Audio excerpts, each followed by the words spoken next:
തിരുവനന്തപുരത്ത് പൊരിഞ്ഞ തല്ല് നടക്കുകയാണ്. ഭയങ്കരമായ സംഘർഷത്തിലേക്കാണ് ഓരോ സ്ഥലം പൊയ്ക്കൊണ്ടിരിക്കുന്നത്. സംഘർഷം മറ്റിടത്തുമല്ല, സോഷ്യൽ മീഡിയയിലാണ് ഈ സംഘർഷം. അതുപോലെ വാട്സപ്പിൽ, ഫേസ്ബുക്കിൽ, പിന്നെ മറ്റ് ചാനലുകളിലൊക്കെ വലിയ സംഘർഷമാണ്. എന്താണ് സംഘർഷത്തിന്റെ കാര്യം?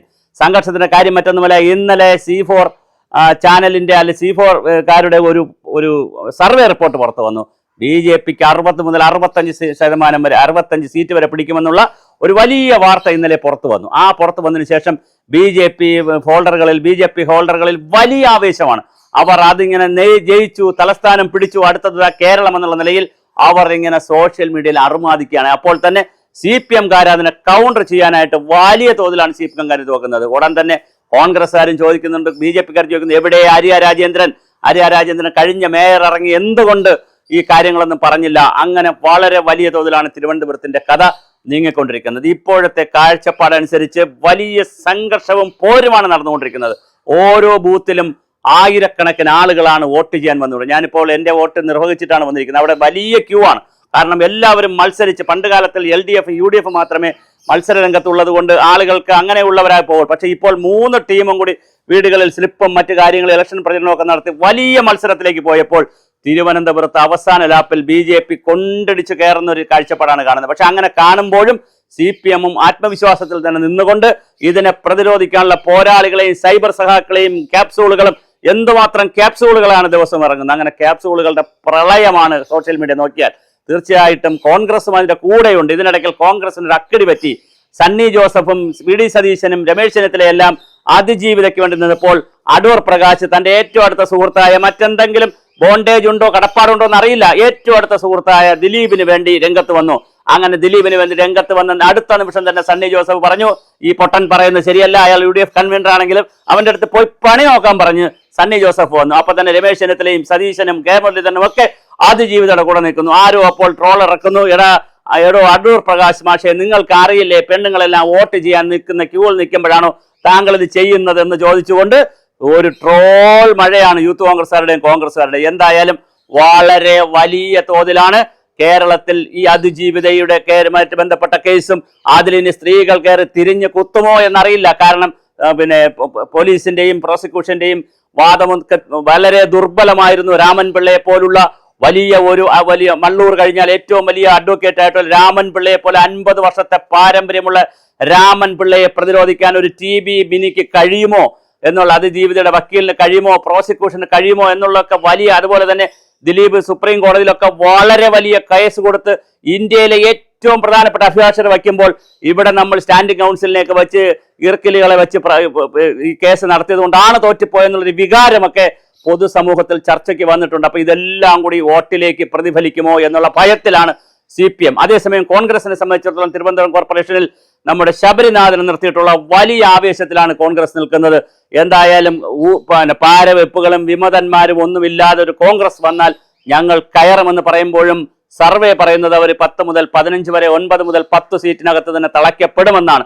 അപ്പോൾ അങ്ങനെ തളച്ചാൽ, ഒരുപക്ഷെ 10 സീറ്റിൽ തളച്ചാൽ അവർ കഴിഞ്ഞിടത്തുനിന്ന് 1 ഇഞ്ച് പോലും മുന്നോട്ട് പോയിട്ടില്ല എന്നും, അതേസമയം CPM തളരുന്നുവെന്നും CPM തളരുന്നിടത്ത് BJP വളരുന്നു എന്നുമാണ് ഇപ്പോൾ വന്നുകൊണ്ടിരിക്കുന്ന സർവേകളും റിപ്പോർട്ടുകളും. പക്ഷെ അത് എത്ര കണ്ട് ശരിയാകുമെന്ന് നമുക്ക് പറയാൻ കഴിയില്ല. കാരണം ആളുകളുടെ മനസ്സിലാണ് വോട്ടിരിക്കുന്നത്. ഇന്നിപ്പോ ചെറുപക്ഷെ രാവിലെ ഇങ്ങനെ BJP ജയിക്കുമെന്നൊരു വാർത്തയും C4-ന്റെ ന്യൂസും വന്നപ്പോൾ എന്നാ പിന്നെ BJP-ക്ക് ഇട്ടൊരു പണി കൊടുത്തു കളയാമെന്ന് വോട്ടർമാർ വിചാരിച്ചാൽ തീർന്നില്ലേ? കാര്യം ഇത് എക്സിറ്റ് പോൾ അല്ലല്ലോ. എക്സിറ്റ് പോൾ ആണെങ്കിൽ ആളുകൾ വോട്ട് ചെയ്തതിന് ശേഷം വരുന്ന സാധനമാണ്. അത് എക്സിറ്റ് പോളാണ്. ഇത് എക്സിറ്റ് പോൾ അല്ല, അതിന് മുമ്പുള്ള സർവേ ആണ്. അപ്പോൾ അതിങ്ങനെ കണ്ടിട്ട് അങ്ങനെ BJP വരണ്ട എന്ന് ഈ CPM-ഉം കോൺഗ്രസും കൂടെ ഒന്നിച്ച് വിചാരിച്ചാലും അങ്ങനെയും ഒരു കഥയുണ്ട് കേട്ടോ.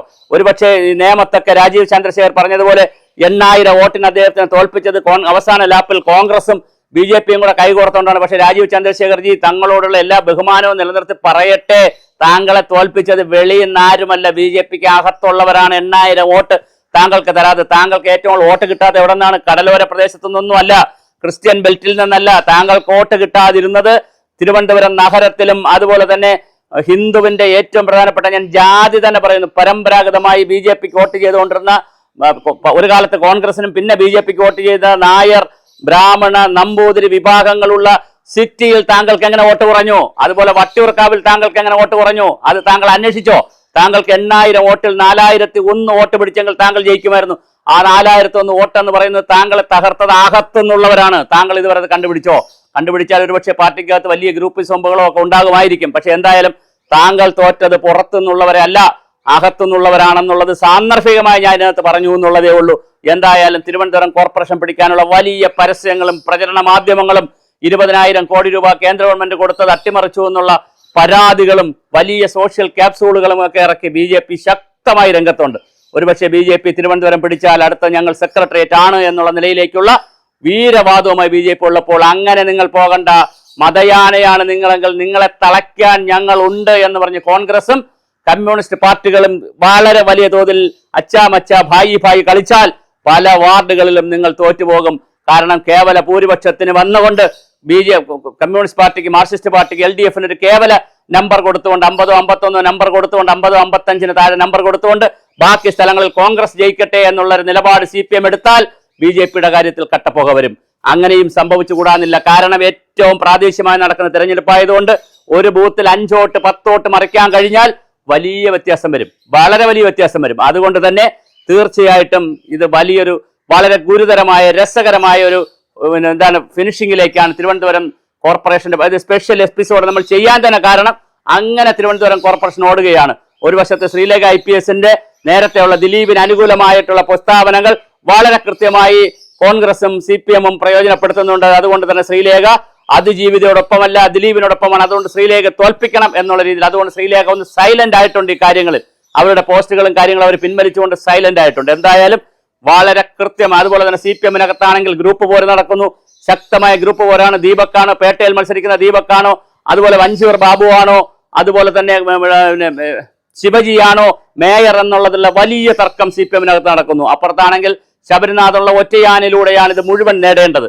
അപ്പൊ വളരെ രസകരവും ആവേശകരമായ ഒരു ഫിനിഷിംഗ് പോയിന്റിൽ, ഇങ്ങനെ ഒരു ഫോട്ടോ ഫിനിഷിംഗിലേക്കാണ് തിരുവനന്തപുരം കോർപ്പറേഷൻ പോയിക്കൊണ്ടിരിക്കുന്നത്. ഈ കോർപ്പറേഷനിലെ തെരഞ്ഞെടുപ്പിൽ ആര് ജയിക്കും, ആര് വാഴും, ആര് വീഴുമെന്ന് പറയാൻ കഴിയില്ല. പക്ഷെ ഏകപക്ഷീയമായി BJP തൂത്തുവാരുമെന്ന് C4 സർവേ പറയുമ്പോൾ അങ്ങനെ തൂത്തുവാരാൻ കഴിയില്ല, നിങ്ങളെ ഞങ്ങൾ തളയ്ക്കുമെന്ന് പറഞ്ഞുകൊണ്ട് കോൺഗ്രസും CPM-ഉം കുറെ വാർഡുകളിൽ അച്ചാമച്ച കളിച്ചാൽ അല്ലെങ്കിൽ പരസ്പരം അന്തർധാര ഉണ്ടാക്കിയാൽ BJP-യുടെ കാര്യം കട്ടപ്പുകയാകും. അല്ലെങ്കിൽ തീർച്ചയായിട്ടും എന്താണ് സംഭവിക്കുക, BJP-ക്ക് അധികാരത്തിൽ വരാൻ പറ്റും. ഇതാണ് തിരുവനന്തപുരത്തിന്റെ ഫീൽഡിൽ നിന്ന് കിട്ടിക്കൊണ്ടിരിക്കുന്ന വിവരങ്ങൾ. ആരും തകർക്കാതിരുന്നാൽ BJP-ക്ക് മുന്നോട്ട് പോകാമെന്നും, എന്നാൽ രാജീവ് ചന്ദ്രശേഖർ പറയുന്ന അന്തർധാര ഉണ്ടായാൽ തീർച്ചയായിട്ടും അത് BJP-ക്ക് എതിരായി വരും. അങ്ങനെ അന്തർധാര ഉണ്ടായാൽ CPM-ന്റെ മുഖ്യമന്ത്രിയുടെ അന്തകനായി ഞങ്ങൾ മാറുമെന്ന് ഒരു സമ്മർദ്ദം രാജീവ് ചന്ദ്രശേഖരന്റെ BJP-യുടെ ഭാഗത്തുനിന്ന് മുഖ്യമന്ത്രിയുടെയും AKG സെന്ററിന്റെയും പുറത്തുണ്ടെന്നുള്ള ഒരു കരക്കമ്പിയും തിരുവനന്തപുരത്ത് കറങ്ങുന്നുണ്ട്.